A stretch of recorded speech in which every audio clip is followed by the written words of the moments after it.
Most parenting tips, tricks, techniques, hacks, all of these that go around on the internet, on the Google, on Facebook and everywhere around, they don't usually work. They may give you an immediate result. Okay, use a timer, okay, speak so and so that the child just comes to you, just comes to the meal table and has the meal. Yes, they may give you immediate results, immediate outcome, right? Just like getting things done by the child. Yes, do this. Okay, how did the child started to write A to Z, or say 1 to 10, or say 101 to 200.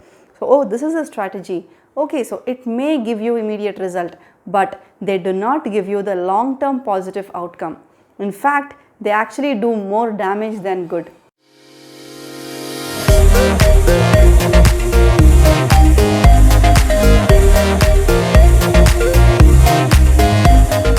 So why don't these parenting tips, tricks, techniques, hacks, or whatever it is, they don't work? Why does that happen?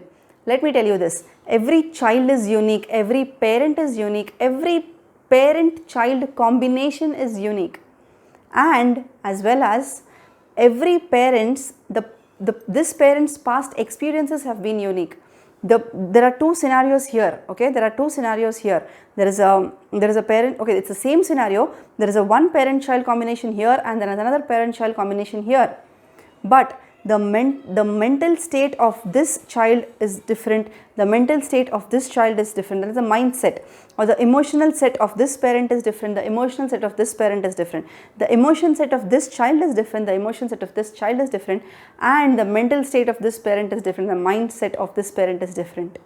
So when there is so much of differences, it's not about differences, but it is about each one is unique in their own way.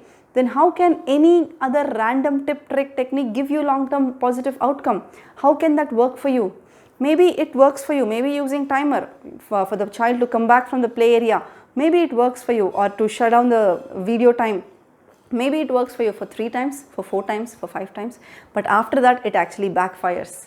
The child just doesn't want to, whatever it is, but you do not get the results out there. Right? If you think this is common, just type out yes in the chat box. Right? And then the parent hops on to another tip. Okay, let me try this out. And then hops on to another tip. Okay, let me try this out. And then there is another bigger problem statement put in place. I've tried various things, but it doesn't work. Because, my dear parent, because every child is unique, every parent is unique, every parent-child combination is unique, the mindset, the emotional set, the mindset, the emotion set of this parent-child is unique. They are different. And the parent is parenting based on the way this parent was parented. That is different from the way this parent was parented. And this parent is parenting based on the way this parent was parented. So when there are so many different aspects, why are you in a run to just try out this tip, this technique, that trick, this trick and all, right? It is only your own intuition that works for you. It is only your own inner voice that's kind of telling you to look at your child in this. Maybe there is something else that you can look into it. Maybe there is something else that you are missing out on this. Maybe there is something else that you got to learn about it. Right? You are getting those inner voices from inside of you. When you start to listen to these inner voices, that is when you will not just blindly follow these tips, tricks and techniques going around, doing their rounds all around the internet, but you will start to act, you will start to parent based on the innate wisdom that you are carrying. These may seem complicated to you, the terms may seem complicated to you, but it is simply to tune into your own self. It is simply about not getting carried away by all the fuss that is happening outside on the internet, but to listen to who you are, to know who you are, to feel the feelings that you are feeling, not to blindly follow what the other parent has done, not to blindly believe what the other parent's feelings have been. That parent has to follow their feelings, and you have to follow your feelings. And then ultimately this leads you to understand your child's feelings, to connect with your child's feelings, to connect with your child's emotions, and everything falls into place. It is only about listening to that inner voice that's coming from inside of you. So this is a big thing that actually does its round. Parenting tips, tricks, techniques, hacks, all of these, they don't work. Let me also give you another reason why these tips, tricks and techniques don't seem to work.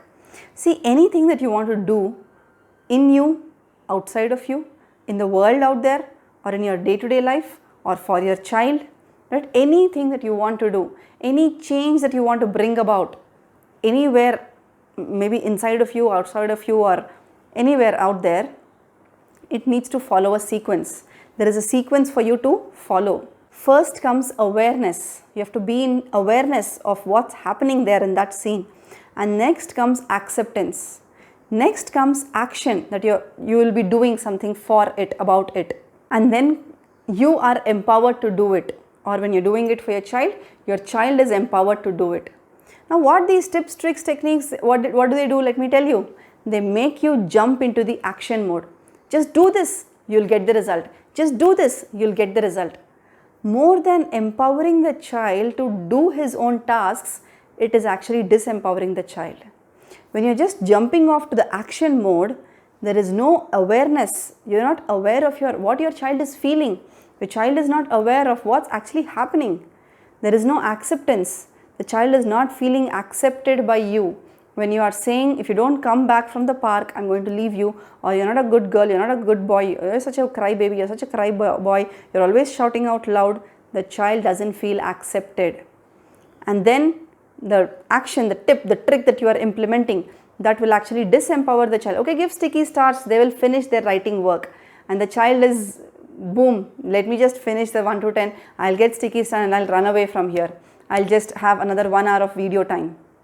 Yes, so the child is disempowered to actually take up responsibility for what you want the child to do or for what the child wants to do.